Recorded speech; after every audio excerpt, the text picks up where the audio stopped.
The women in his life are just cooler than him. They are, but I also think that's like a really good. Like he is attached to some really good women, so it's like even if he's not doing anything, like he's gonna be elevated. Storm's gonna be like, oh yeah, Gambit, just come hang out with me, cause you my homie. Yeah, Rogue is yeah, like, you my husband. Betsy doesn't like him. Jean thinks he's hot. You know what I'm saying? It's like they gonna have him. Whatever. yeah. I think after his X-Men set though, he does need to do something else, and this might be a little controversial, but Uh-oh. Uh-oh. I think I would make him.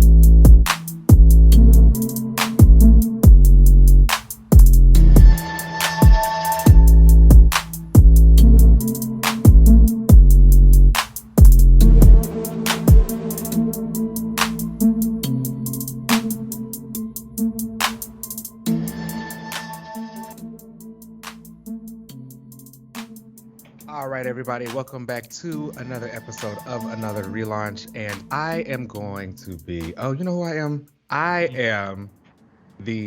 think I've been her before, but I don't care. I am the queen of space, the heir to Tamaran. I am Queen Coriander Starfire, aka the alien superstar. The alien superstar. I approve. I'm not gonna lie to you. All those little fan edits that have been going around of her as the alien superstar, they hit. It's hot, yes. She looks really good. It's like, it's truly a song that is, it's Starfire. Category bad bitch, please. Yeah, and she's an alien. She's an alien princess. She has it all. It hits for her. Queen. I approve. I will be Joaquin Torres, aka the Falcon, because he's been having some moments lately in this Captain America book. So I want to celebrate him. And then I wasn't rewatching the show, but I saw someone rewatching Falcon and Winter Soldier, and they were like posting some clips from it, and I was like, they didn't let that boy wear his suit. I was like, so whatever happens in Cap 4, I hope he gets to put it on. Mm-hmm. Do you think that they will make him something with the Young Avengers or something? Like he's like the Falcon over there with them. Is he young? I don't know how old is he. I don't think he was young like that. Okay. He might get like maybe a cameo with them, but I don't know. I felt like he was given mid-20s, late 20s, maybe. I'm not good with ages though, so he could have been. You know. Same. Maybe he'll be like the Falcon of the West Coast Avengers or something, because I feel like that's coming. That could be fun. That would actually be really cute. Not tight. No, we don't need her. But Simon will be there. Oh, that's true. Oh, and Wonder Man is coming. That's what the people are saying. Yes, I can't wait for that. That's gonna be great. How are you doing? I'm doing well. It's been a nice weekend. It wasn't like super hot in DC like it has been this entire past month. I don't know. July. Well, yeah, we're ending July now. July has been like hell. I don't know what's been going on in the sun or who runs it, but like every day it's like sweltering, it's humid, it's nasty. I don't like it, and so I'm glad we're getting out of that right now. Ooh, that's not cute. That's like, is it like tank tops and shorts weather? Or yeah, just like, but it's like too hot to go outside weather. No, it's like it's definitely too hot to go outside some days, but like tank tops and shorts, even then, like if you can find a shaded area, you might be okay. But like once that sun hits you too, it's like ooh, and it's a sticky, humid heat, so you feel wet, and then you like go into places. It's just not. It's not exciting when it happens. It's not even one of those things where you can like. I'm a sweaty person. Like it's not cute. It's one of the things where you gotta be wearing black outside, or else everybody's gonna know you sweat. I'm always in it. But then it's like also if you wear black, you're gonna be even higher. It's like a lose-lose situation, so you just gotta stay inside at that point. Welcome to that. But then also like the pox is going around, so it's like you might want to be inside anyway. Yeah, it's got to do that anyway. And if people out there can get vaccinated, make sure you are. We're living in wild times. I was talking about that with a friend the other day, like that we are truly living in like changing like times, like history. It's repeating itself in like brand new ways that we weren't expecting, and it's just like you think we would be prepared for it, but we're not. No. And it's like I don't know who's to blame anymore. That's why not me. I didn't do nothing. I just I sit and did read not my ask comic for book. this.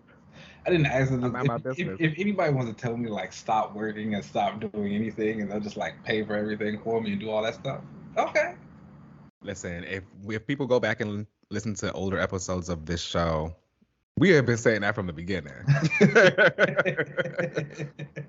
Been consistent on that point. Okay, if you want to come and I'm not gonna fight save me, I'm not gonna stop you. I'm not gonna fight you. Anyway, but it's a good time. I am here. Okay, let's go ahead and get into these updates of the week. There isn't too much going on. Obviously, there was a huge week last week with all of the drops coming out of San Diego Comic Con.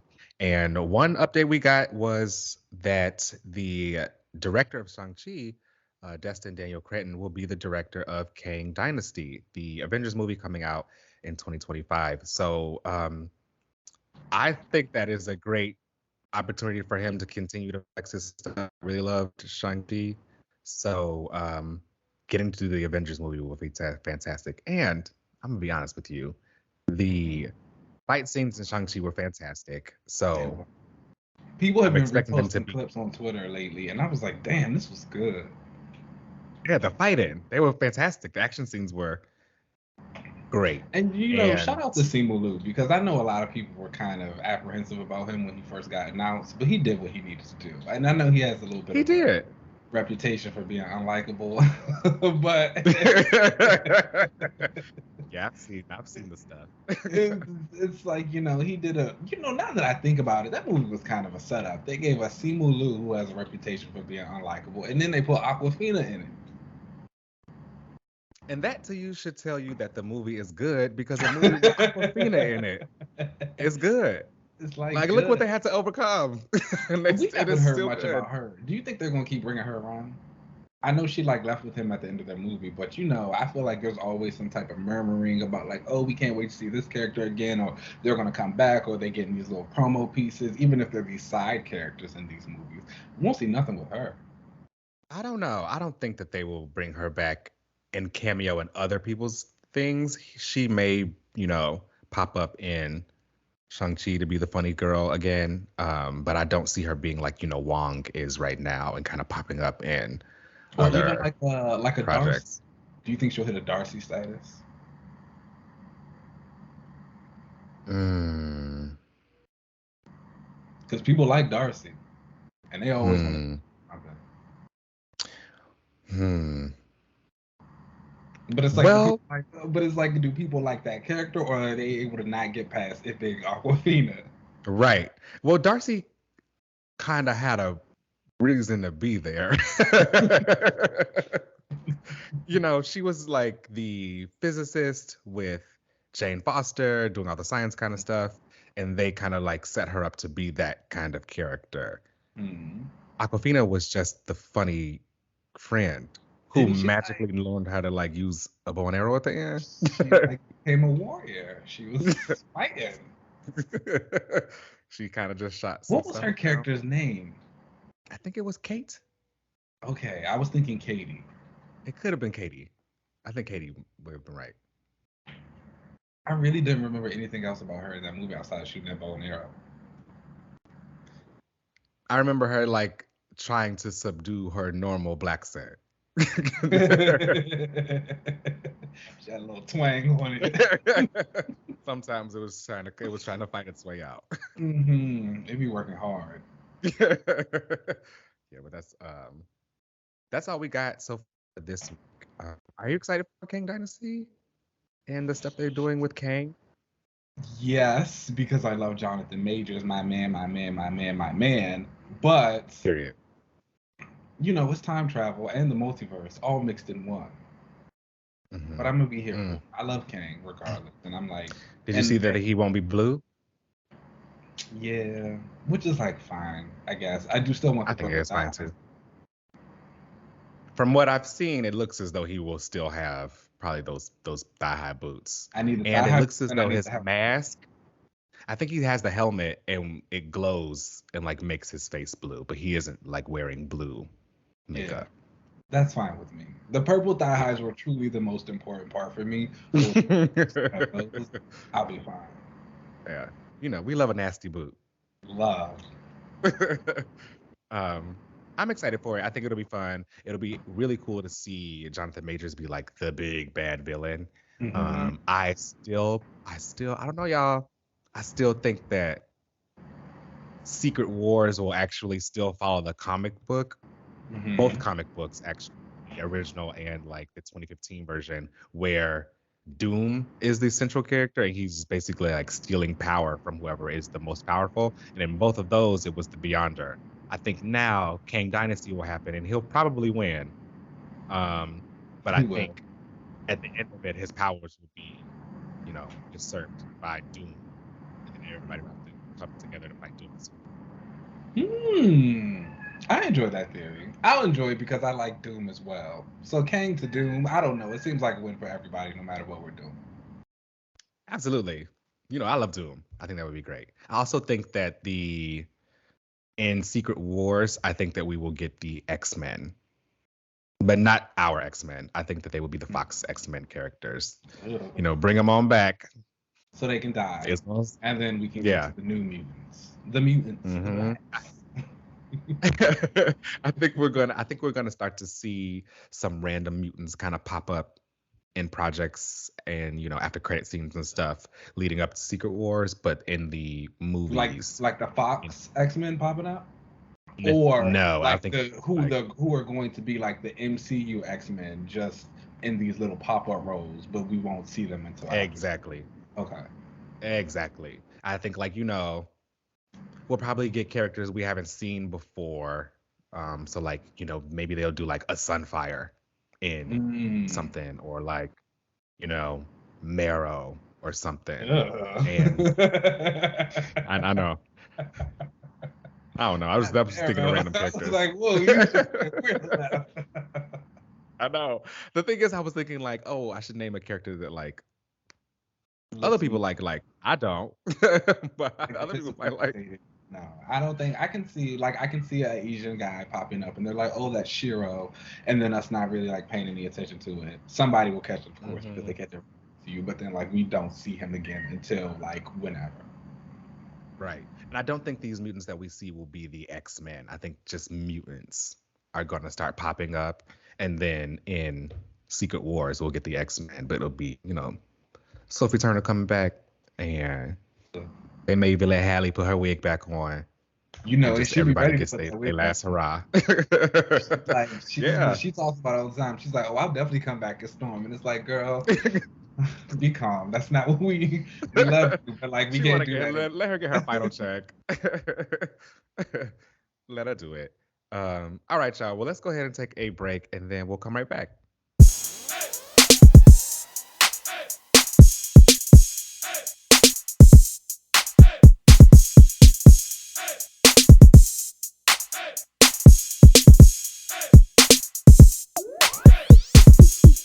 All right, everybody, welcome back. Hello. We are here for another read of our comic section this week. And before we get into like our main books, of course, I want to shout a few things that came out that I think folks should check out. Strange number 4 was out, which continues the story of Clea as Doctor Strange, which I come to realize these issues feel kind of short.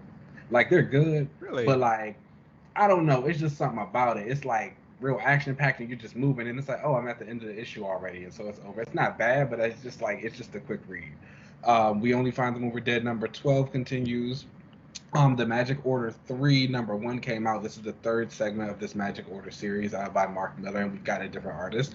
Now we have a new one. It was Quapel at first, then it was Eminem, and now it is Cavanago.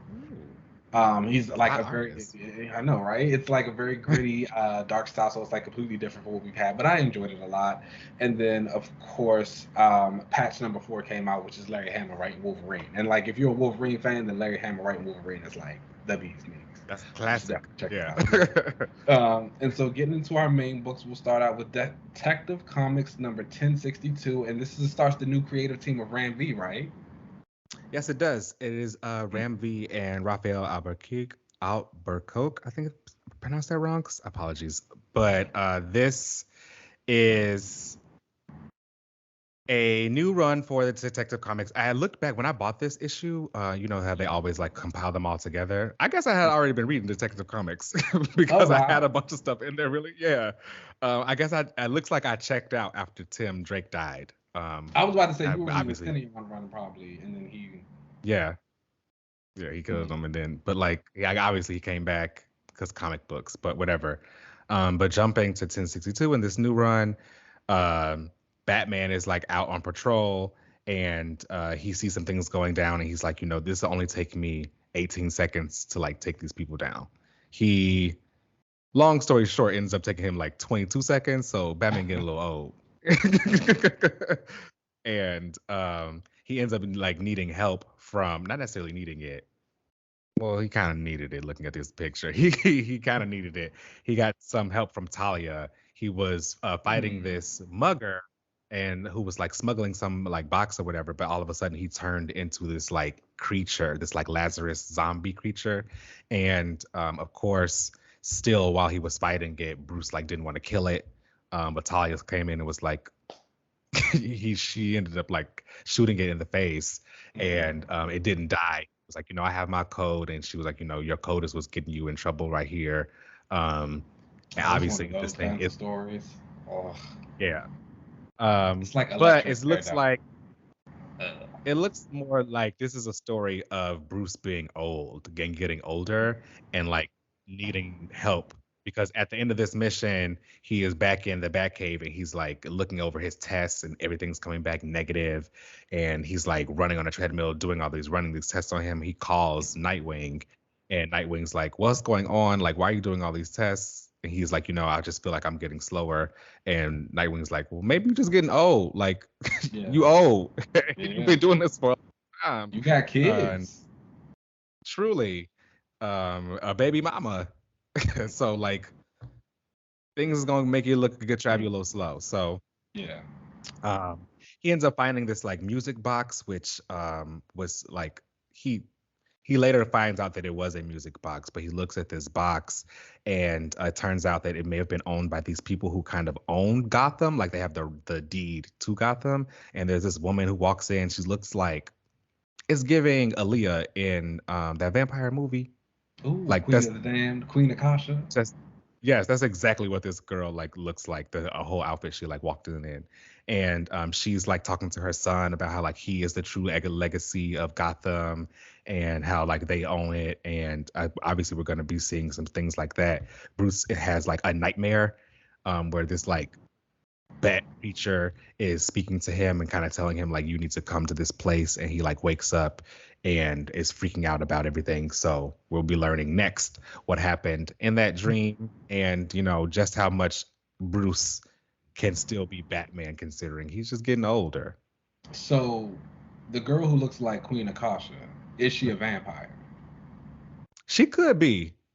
They were giving that vibe. They didn't really say anything about that, but they were giving that vibe that something's up. So, I didn't pick this up because while I do love Ram V, me and Batman books are just a low end. Um, but if they're vampires in this, yeah, I'm gonna go get it. It could be. I don't I know might what wait for the he next has to issue. go to some place called Barbados or something. We'll So I see. don't know I'll what wait that till the meant. next issue, what you say if they're vampires, then I'll tap back in because honestly, I'm not really a big fan of Batman and Talia. I think like of all of my Bruce girl ships, like she's kind of down there at the bottom. I don't see it for her. Mm. She was only in this to remind him that like you getting old too. Like if I can come out here and help you, And like that's the thing, she's such a negative presence, like all the time, just a nasty mm, woman for no reason. It's like just stay mm. over there. So Yeah. they I know mean, she that's did why. show up to his doorstep and was like, "Here go your kid." It's a horrible. Oh man. Yeah. And then there also is a backup issue of Commissioner Gordon going on a case. I mean, it's very gritty. But this is a woman that's like a prostitute and like her son is involved in it. And it's written by Simon Spurrier with art by let me check. The art is it's just Danny. This is the artist's name. And they are I think it's pretty interesting. I like the way that the art fits the story that was being told. Yeah. But there's a backup in the issue, so it's going to be a 3-part backup by Simon Spurrier. Commissioner Gordon story. That's cool. What would you rate this issue overall? Overall, I would get this a 3.5 out of 5. I think I'm like back in this kind of story with Batman. It's interesting to see him getting older. I really appreciated the conversation he had with Nightwing, and Nightwing being very, Dick Grayson and straightforward with it, and was like, "You are getting old." So I didn't like. He's like, "I'm getting old, so you definitely getting old." And it's a good a start to a new run. I like the art as well. That's fair. I will always support Ram V. So everyone should go and get it. And if they're vampires, I won't get it. And continuing on, next up is Action Comics 1045. That comes from Philip Kennedy Johnson and Will Conrad, and it continues to be like thebomb.com of Superman stories. Quick question. The little animated War World series that they announced at Comic-Con, do you think that is going to be about this story for Superman, or do you think it's going to be something with Vandal Savage? Oh, I hope it's the former, not the later. I would hope it's I hope it's this. I would love this. Although it's called Justice League War World, so I don't know if that just means that they would replace the Authority with the Justice League in this. Yeah. Just because they're more known characters. I would prefer, obviously, if they do use the Authority. But we'll see. I don't really need more Vandal Savage being the DC animated the main big bag. Yeah. Vandal Savage. They put him in everything. Even in Young Justice, he created Atlantis and humanity. It's disgusting. See, I feel like use him for your, time stuff to establish that he has all just been around for whatever, but we don't need him to be the big bad guy in the corner. I like Mongol. Mongol's ruthless. So I hope they use that. Again, this issue was great.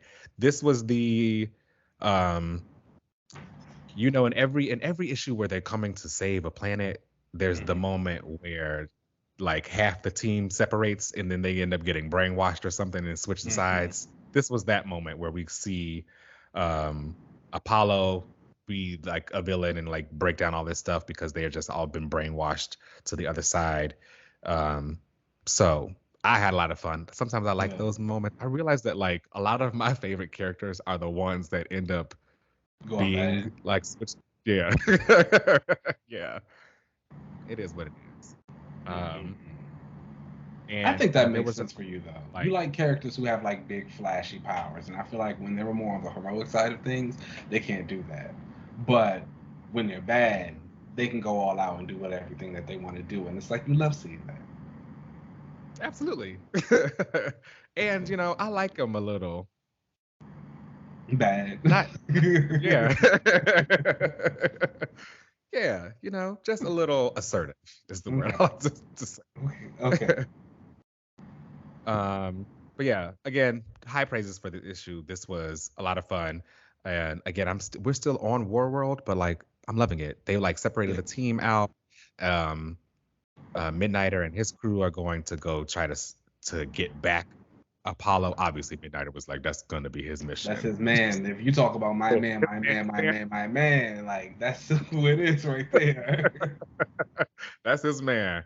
He's gonna go save him. So his team is going to go do that, and then we have another team with Natasha Irons, and she is going to build this converter that's going to change the sun into some kind of thing that's going to use the Genesis energy so that it's no longer a red sun, but some kind of sun where both the Kryptonians and the Velocians, I think that's how you pronounce it, they will also get powers.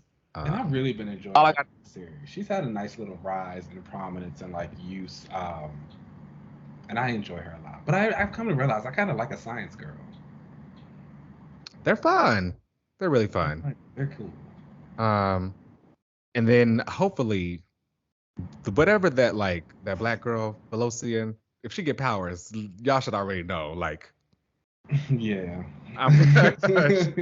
she's gonna be the one. But again, like I've said, those Future State books had Black Kent family members. So I really do think that she's kind of the one who gets adopted into the family, and she starts what would later become their line. a queen, a matriarch. I hope that ends up becoming true.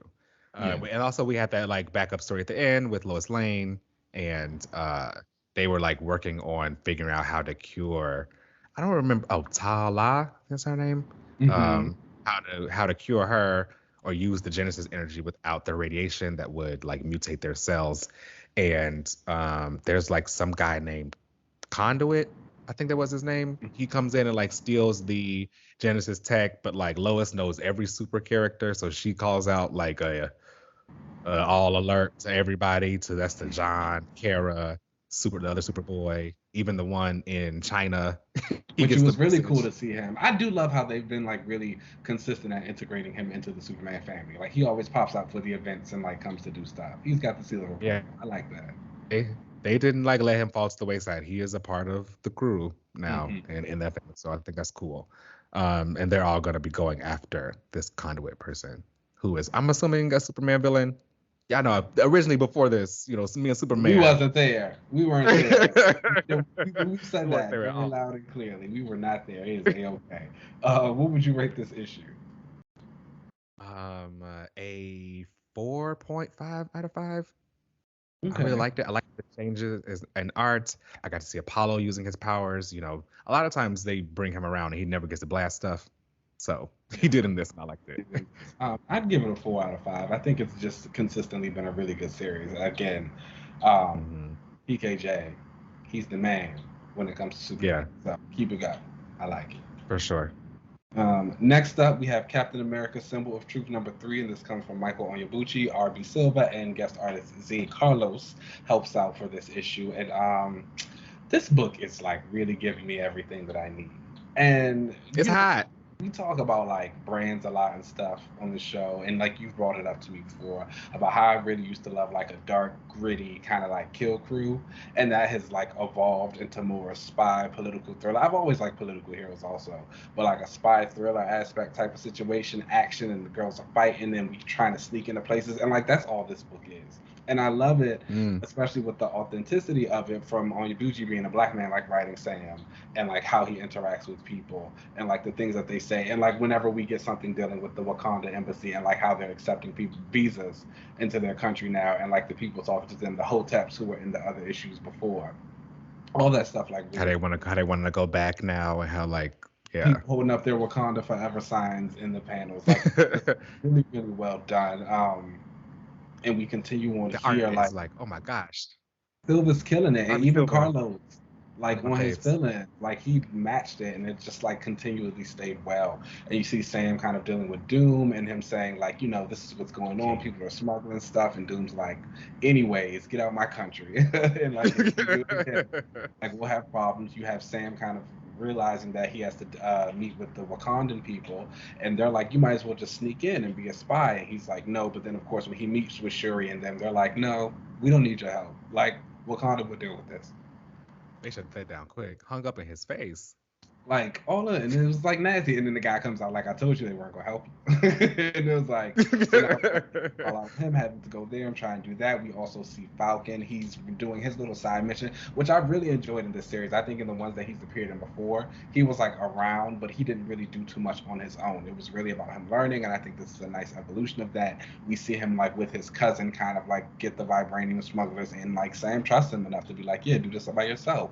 And it's like, come on, he's got the tenure now. He's been a champion. He's been a sidekick. He's doing his own little thing. And again, He even said that he has a psychic leak with Red Wing in this. I was like, yeah, oh, cool. yeah, that was like also really nice. It's just been like really good to see, and like I love, like I'm genuinely excited every time I'm reading this book. When I got to the end, and it was like, okay, the girl, she got the vibranium in her shoe playing games. I needed to know. It's such an interesting thing about them using these Latin people to smuggle Wakanda. I'm sorry, vibranium. Yeah. Like across state lines and stuff. Like the parallels and stuff and metaphors that you can see with this are very interesting. Was when in this issue Sam goes to jail and he talks to somebody named Cam. Was that his brother? Yes. Okay. Was that a secret brother? I'm lying. That's not his brother. That's just the guy he knows. His brother's name is Gideon. Oh, okay. When we got to the vibe, I was like, "Is this a secret brother or something?" When you said it's like, when you said is that his brother, I thought you meant like is that his brother. Oh. But no, he's not. It's just like a guy he know. Okay, got you. That's just his only for back in the day. Yeah, that's what that is. Okay, cool. This is a really great book. I'm really enjoying this series. I love it. It's so good. And like Yeah. knowing that we have the Cold War series event happening in the spring of 2023 lets you know that it's going to continue. It's a win. Love that. Yeah. What would you rate this I would issue? end up giving this. I give this issue a 4.5 out of 5. I Period. really liked Agreed. it. The art was Clear. fantastic. I, I'm always down to like try characters I typically normally wouldn't like, and Mhm. Sam isn't someone that I would normally go after. You don't got no powers, but like the action in this is fantastic. The writing in this is great. The art is stellar. Um, This why is a wouldn't I book. want to read that? I love a good superhero stuff. So This is Captain America, baby. That's what we like to yeah. see. Okay. Speaking of books continuing and then some are ending, our final book of the week is Aquamen number six, excuse me, and that comes from Brandon Thomas and Chuck Brown with art from Max Raynor. And this was the final issue of this book, and I gotta tell you, it was a frustrating read. Like, Oh. you could like Brandon Thomas has openly talked about he didn't intend on ending the book with this issue, and that he's written like some backups in a couple of other like Batman Urban Legends books and that have been going on, and he talks about how that was the continuate or that was going to be like the story of some of the elements they were going to try and put in this book. And here you feel all of that. You feel like this was not meant to be the end. It feels rushed. It feels incomplete. It feels frustrating the way it ends. So basically, we kind of get from all the fallout with the final issue with them finding the Atlantean sleeper agents, putting an end to that threat. But then, like, Arthur gets called off on like a mission, so he's got to leave. So he doesn't really get any finality with anybody. And of course, the mission that he leaves on is the one that gets him killed in Justice League with the Death of Justice League issue because we have to tie into that with this now. And so from there, it's like the issue is a mix of people dealing with like being mad at him because they don't get to have that conversation. Then we see people in Atlantis and they all are getting the news that Aquaman is dead and like the Justice League is dead and we're dealing with that. And they're saying, okay, like now who's going to help us and who's going to fight? It also irritates me because Lorena Marquez like literally gets name dropped in this issue and we still don't see Hmm. her. uh, Oh no. it's like one of the guys he's talking to his son who's like just got the news about Arthur and he's like, who's gonna protect us? And he's like, don't worry, we got Mira, we got Jackson, we have Garth Tula, we have Lorena Marquez. And I was like, oh, my sister, she's alive and well and in Atlantis. And then we don't see her. However, after Jackson hears the news about Arthur, he goes to like find Mara, and there is this brown-haired girl who I have never seen the entire book, and she's there with Andy. So I'm just saying that that's Lorena because I don't know why Okay. they just have like some random lady there after she gets name dropped. Claim it. Yeah, so that was her. But then, all of that happens, and then like Jackson's having a date with his little friend, and he sees the news about Arthur dying. So he swims off to go find Mara. He sees her at the lighthouse, and then they just hug and cry, and then the book's over. Oh. Yeah. Oh. Well, So maybe there will be some kind of follow-up post, just Death of Justice League when all the Justice League come back. I do think that Jackson's story is not over. Like we know that he's going to continue doing some stuff in Dark Crisis. We've seen him on that like Justice League team. I don't think they're going to let him fall to the wayside. I think he might get like kind of the Yara treatment what she's getting now, guest star in somebody else's little series. She's popping up in Nubia. Um, so I think we'll see that. But I'm like gonna miss the continuation of all of the stuff that was building up in this book specifically with these writers, and just what they were doing with like the break off Atlantean tribe, like dealing with the mix of like the black people from Africa and Atlantis and mixing it in with the Amazons and these sleeper agents and like the crystal and just a lot of the things that were being built upon. Again, like I said, you can tell that there were a lot more things that he wanted to say and they were kind of sprinkling that in with this issue. But again, it just feels frustrating because this is the end. Mm. So I mean, hopefully it'll make some noise. Maybe Brandon will get to like write something else in the future. I am still grateful for the fact that between this and Aquaman the Becoming, Jackson has had like a nice little 11 to 12 issues of like characterization. He's moved forward some. He's gotten like some power feats. He's kind of built himself up as a leader, and it's a nice springboard to what else he will do in the DCU. And he's gay, so they're always gonna pop him out for a Pride special, if anything. Absolutely. Do you want to see him continue as Aquaman or come back and, I don't know, forge his own lane? Yes, I think, and it's weird because I think a lot of times some of these younger heroes take on the mantles of the superior, and it never feels like it's going to stick. Like Dick becomes Batman, but you know he's going to go back to being Nightwing, or like you know they just find their own signatures. I don't know. It's just something about Jackson as Aquaman that feels like, oh, there's just going to be two Aquaman. Oh, okay. And but then again, I mean, they do that with Hawkeye. Yeah, they do it with Hawkeye. Arthur's also dead right now, technically. So, but I don't know. I guess I also think of it because, like, you see him in the Young Justice show where he's also Aquaman there. And, like, that's kind of been something that they've been building. And it's like, even though he is Aquaman, he feels like a different Aquaman than Aquaman, which I think is a nice distinction. Yeah. We'll see. Hopefully we get more Jackson. We'll see. I think we will. Actually, no. I know we will. I'm going to manifest good things. I know that's right. All in all, I would probably give this issue like a 3 out of 5. Again, it felt like very rushed. It was a little frustrating, just because it did feel unfinished a bit. I think the series overall was really well done, and I am grateful to have it. I will continue to go back and read it for some of the stuff that we got and some of the things that we did. And that's that. Boom. All right, y'all. Well, let's go ahead and move over into the book club of the week. And this week, we were continuing on with the new X-Men that won the poll over on our Twitter. And to thank everybody for going over to vote. And the results were not close. No, they were not close. No. No, they were not. So shout out to the new X-Men fans out there that want to keep going and people who are just getting in and tapping in. But this week we did 3 issues. People have noticed we were doing like 3-6, 3-6. And this week we read 19, 20, and 21. And this was the turn. So after the last week where we were in the House of M and, you know, the kids were kind of being like squatty and doing like, you know, the New Mutants versus the new X-Men kind of fight. I'm sorry, the Hellions kind of fighting. And then at the end of it, they had the White Flash. This is now new series by Kyle and Yost. And I don't know. This was like really, characters feel off in this to me. Really?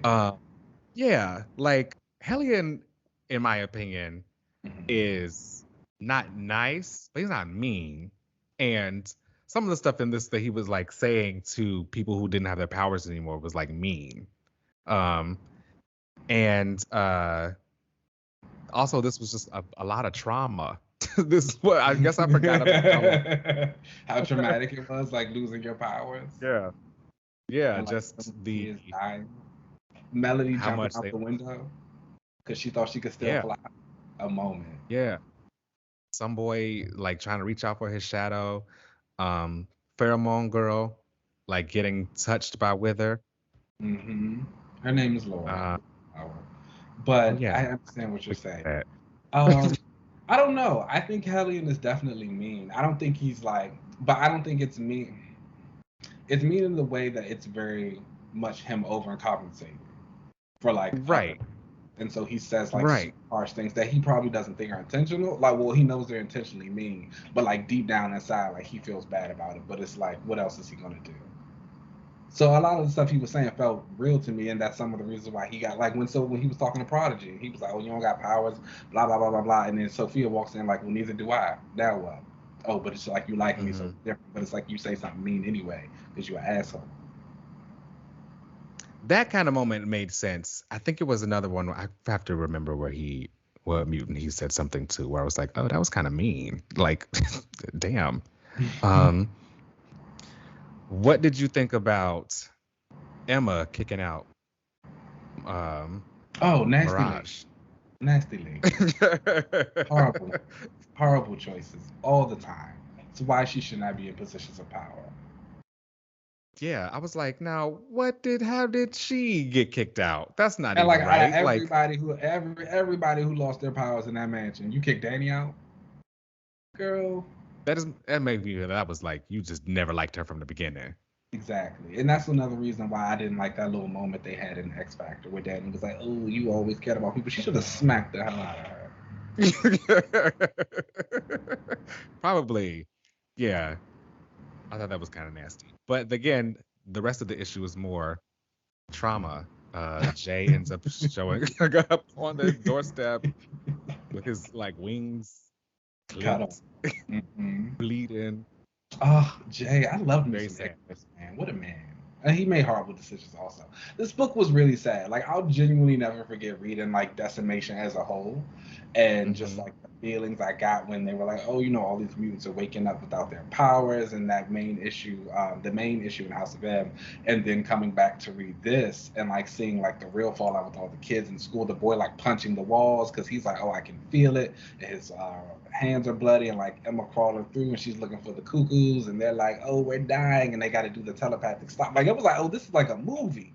It was hot, but it was also like chilling. It was also very scary because again, we had just dealt with like these kids dealing with very minor teenage type of issues, and Prom and stuff. Prom and this boy's trying to sleep with his teacher and like all of that type. Now here we are. Oh no, this boy done died in the pool because his power stopped working. Like this girl just jumped off a roof because she thought she could still fly. And then you got this boy, he just like messed up this girl's hand because he thought he still had his. It was very real, it was very raw, it was very scary. And it was like with Decimation again, that was such a big moment just like in X-Men history because it didn't really hit any of your faves, but it hit a lot of your C-listers. It did hit my fave. Oh damn, we try to call her C-lister. Lorna lost her powers, and so did Magneto. She did. I'm sorry, I forgot she lost her powers. I try to forget that moment too. Like... that was bad. That was not good. Milligan kind of. But I think all of the House of M lost their powers. Magneto's power loss was weird though because they kept trying to like backtrack it. I'll never forget during Edgar Baker's run when Skids and then popped up and she was cosplaying as an Agent of S.H.I.E.L.D. She went to him. They had Birdie Diaries. She was a Morlock who could tell the future, and Skids like brought him a book. She was saying, "Oh, this is saying you're actually still a mutant. You still have your powers." And then they never followed up on it. And then it did something else. And then like they were always trying to go back and forth with him. You knew he was gonna get his powers back. I mean, they were doing the same thing with Quicksilver. Like he didn't have his powers, but then they like gave him the Terrigen Mist, and then they like kind of gave him his powers, but then they mutated him a little bit.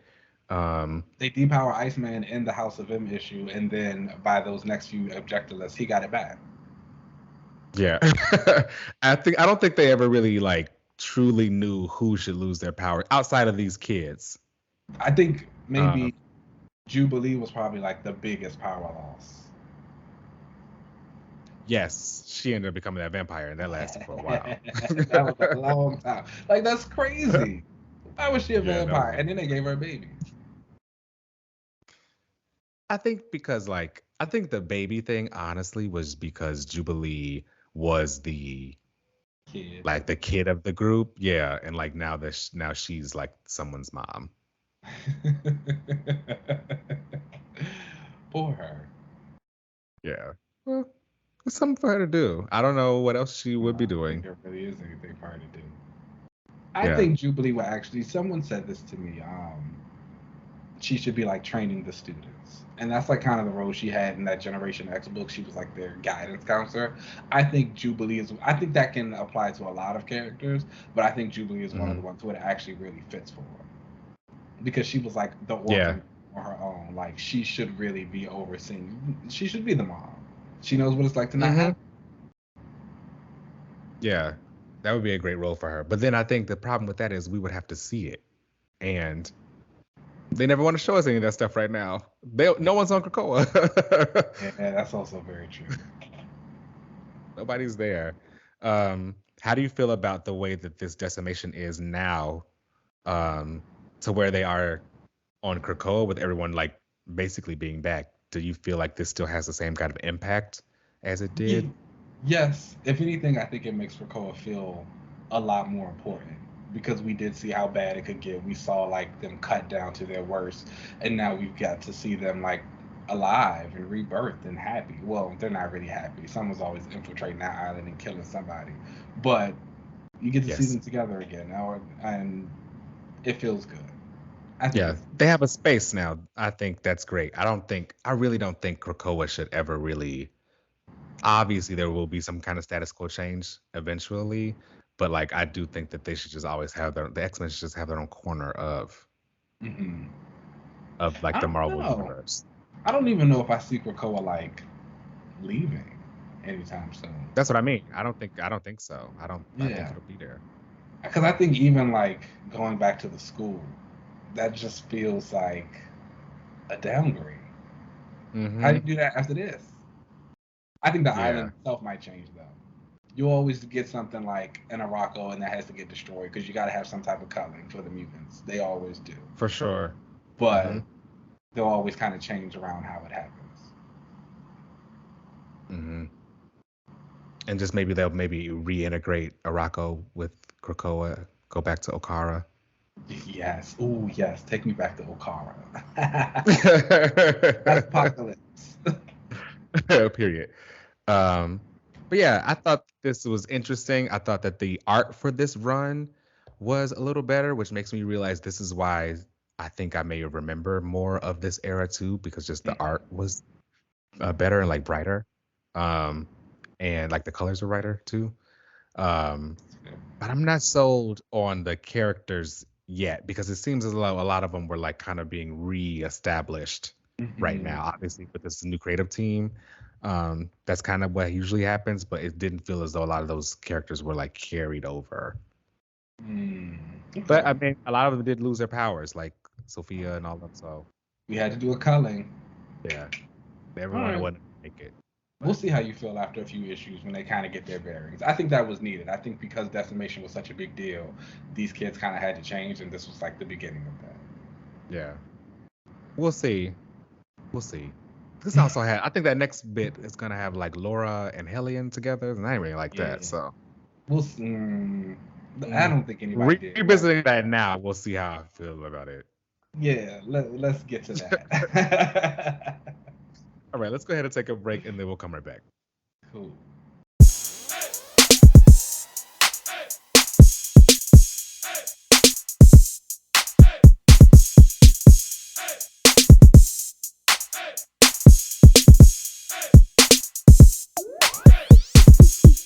All right, y'all. Welcome back to the relaunch section of the show. And this week we were going to do something together since we thought of some cool ideas for this cool kind of character. I think he's kind of cool. I debated. He's cool. He got that bow staff is cool. And we're talking about Gambit. So I mean, y'all know who he is. Like, you do. I think the interesting thing about Gambit is that like he's one of the few characters of the mutant X-Men family who's like gone solo like a number of times, and they've honestly been like semi-successful. I think he's had about I want to say 3 to 4 of his own solo ongoing series. I have read the one by James Asmus that came out back in like 2009. I actually highly recommend that one. I thought it was really cool. It was like him kind of doing like his spy thing. I mean, not his spy thing, his like thief thing, stealing fire people, but like he was like kind of a street level hero fighting Tombstone. I really like Tombstone, so he was cool to see in there. And Rogue popped up, of course, as she does. And this girl. Literally. And he's been doing a lot of little things since then. I think Gambit is interesting because he feels like another one of those characters who's kind of lost their place in the X line a little bit.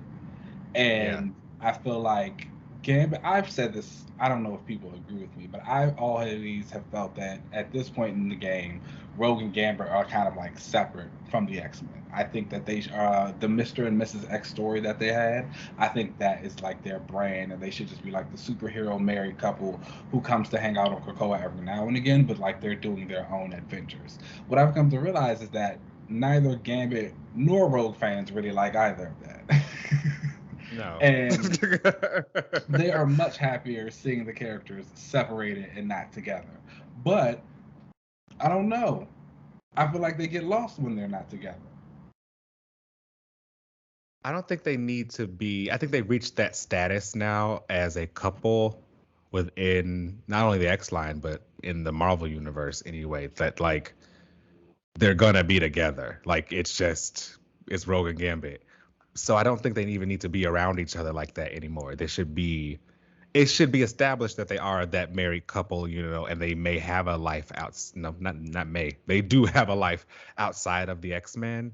But they still like have adventures and stuff over there with the X-Men and within that line, I think.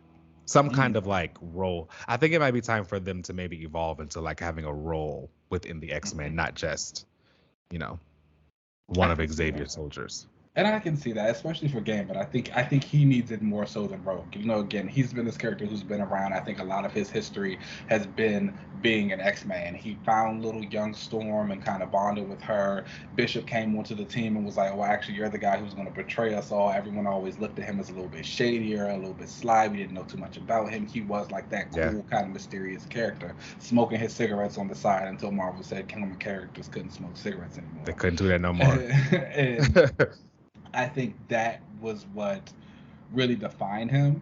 And I think the times they've tried to make him into an X-Men leader, it like didn't really work out for whatever reason, or it was just kind of like he was still being shady, so they took it away from him.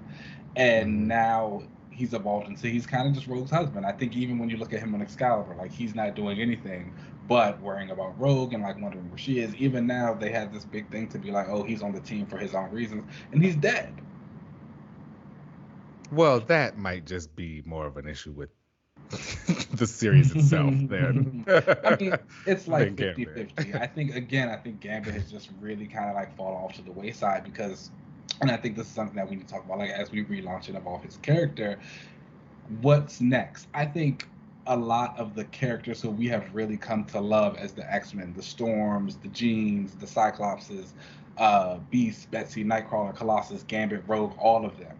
I'm personally of the mind that they don't necessarily need to be X-Men anymore right now. I think they should kind of move on and elevate to a new type of position, a new space within the X-line, like you said, and that way it gives those space for those other D-listers from back in the days, the Monets, the Shark Girls, the Husks. They can become the new X-Men, but like still being led by like those vets like a Cyclops and a Jean who are never going to leave. And then or like their status quo could just be like that's what they do. Yeah, you know what I'm saying? And when you look at Gambit, it's like, okay, well, what is he going to do now? He's always been like the shady guy. And at some point, it's like, we got 100 shady guys now. What's your new thing? Right. How do we move you forward? What do we do with you? How do we get you there? Because you can't just be Rogue's husband, because Rogue needs to go off and do like her superhero thing because people want to see her be a flying brick, and you're kind of like taking her down. And then it's like you bring in Destiny, who also still kind of like emphasizes, oh, we don't like you, Gambit. You still a shady guy. So it's like, okay, what next? What else? How are you proving to people that you're not the shady guy anymore?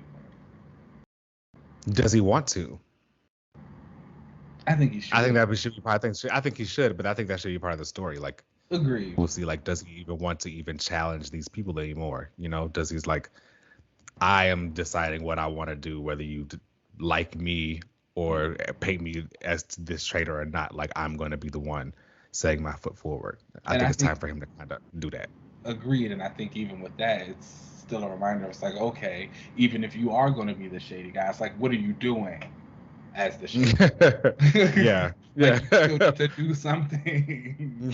Get up, work. Like, what even is the shady stuff you're doing? Exactly. So, I mean, like, what was he doing in Knights of X? I don't know, sneaking Pop-Tarts to the people? That's not been a good book for him. Well, he's dead now. He is. I mean, they think he might come back. I don't like that, so. If she even finds out. She didn't seem to care when he was at the gala. Did he? Oh, yeah. Did he die? In other world, yes. Did he die? But did he die in the Siege Perilous? Because aren't they in it? No, not yet. He died in the Crooked Market, and they took his body to where the Siege Perilous is, but he disappeared inside of it. bad for the Gambit fans. Yeah, that's not It's that's bad for not a lot cool. of fans in that book, though. But again, I think that's even more so of a slap in the face of Gambit and just kind of a testament to be like, okay, well, what have you been doing? Because like, what was Gambit doing before this?